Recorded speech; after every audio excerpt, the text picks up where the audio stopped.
Yaya, pero ano yan? Tsokolate. Saan mo nakita yan? Dito. Sa ilalim ng unan ni Vanessa. Halika.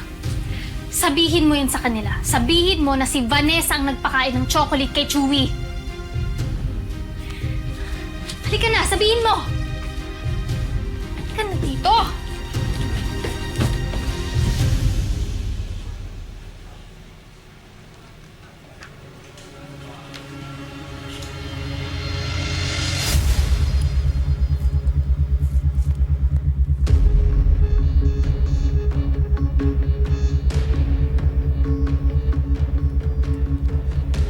Oh my God, Fonz!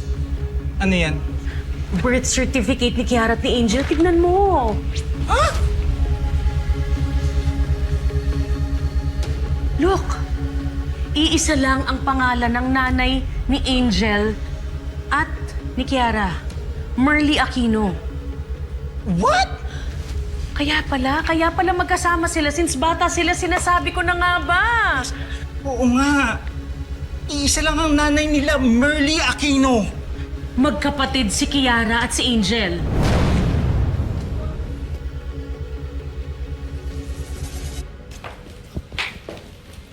Kuya! Ayan. Si Yaya Veron ang magpapatunay kung sino ang pumatay kay Chewy. Yeah. Saan mo nakita tong chocolate wrapper na to? Sa ilalim ng unan ni Vanessa. Tita, yan po yung ibibigay kong chocolate kay Mami, di ba? Yes, Mikay. At yan din yung pinakain niya kay Chewy. Walang iya ka? Pinatay mo yung alaga ng anak mo? Mami, pinatay mo si Chewy. I hate you, Mami. Bad ka! Pinatay mo yung pet ko! Ayoko na sa'yo!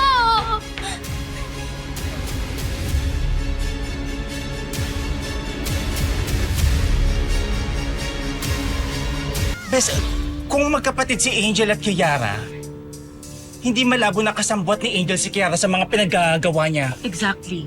Kaya nagsisinungaling si Angel nung sinabi niya kaibigan lang niya si Kiara. Dahil ang totoo, bunsong kapatid niya to. Anong gagawin natin?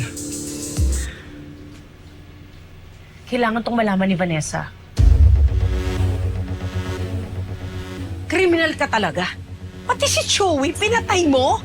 Wala akong alam sa binibintang ni Angel. She just set me up. Siyang naglagay ng chocolate wrapper sa unan ko. Walang binibigay na chocolate sa akin si Mikay. Ate naman kasi. Hindi mo ba alam na malalasid ang rabbit kapag pinakain mo ng chocolate? Hindi ka kasi nag-iingat eh. Ayan! Napatay mo si Chewy.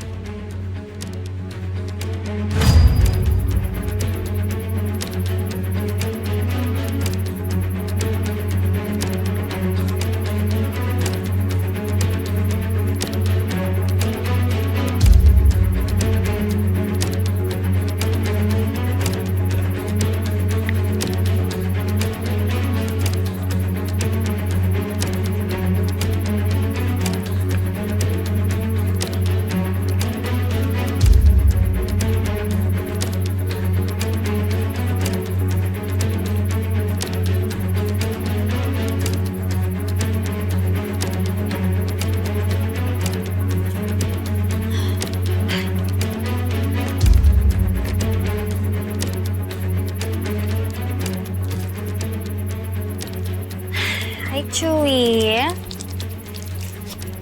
Welcome to the family.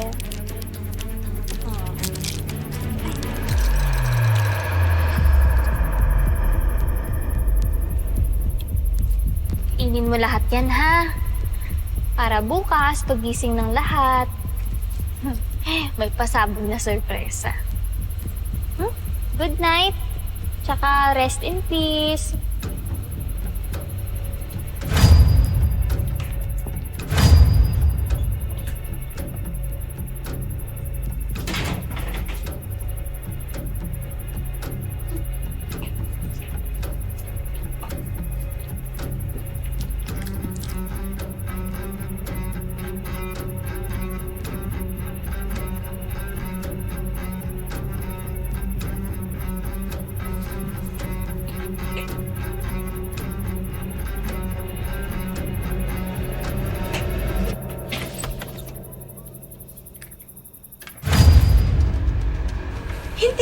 nag-iisip, ano? Hindi mo ba alam na nakamamatay ang pagpapakain ng tsokolate sa mga hayop?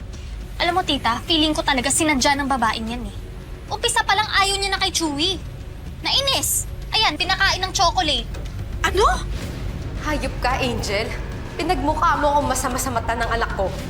Kumanda ka sa akin. Konting panahon na lang, makakalaban na ako sa'yo. Totoo ba yung sinasabi ni Angel? Na sinadya mong patayin si Chewy? Alam mo, kung miserable ang buhay mo, huwag mo idadami ako ko! Ma, bakit mo sinisigawan si Ate Vanessa? Abay, pinatay lang naman yung alaga ng anak niya. Ma, huwag ka nang magalit kay ate. Oh, why not?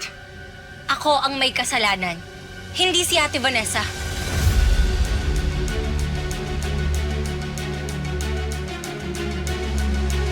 What do you mean? Kasalanan ko kung bakit namatay ang rabbit. Ako yung kumain ng chocolate na nakain ni Chewy.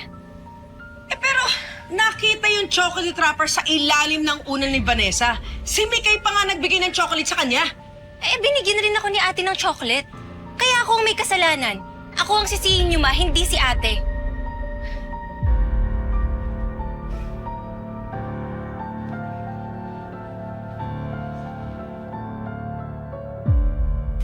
Halika na, tita. Pumunta tayo sa kusina.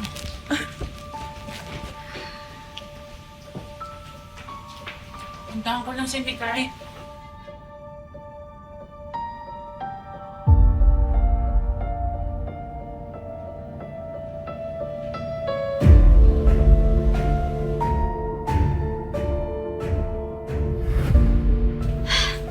Imposible. Hindi po ako naniniwala na si Lexie yung nagpakain ng chocolate kay Chewy.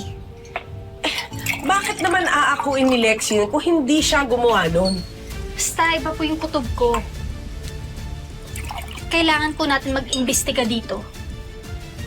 At bakit sure ka na hindi si Lexi ang gumawa nun? Pero ka bang hindi sinasabi sa akin, Angel? Ano yun? Dalawa kayo nagpakain ng tsokolate kay Chewy? Hindi kayo nagsasabuatan si Lexie at si ate. Wala kang pwedeng pagkatiwalaan sa bahay ng mga pangliban o kahit saan. Ako lang. Kung magkapatid silang dalawa, baka same school sila. Naalala niyo yung teacher ni Angel, si Mr. Guerrero? Baka kilala niya si Kiara. Kiara?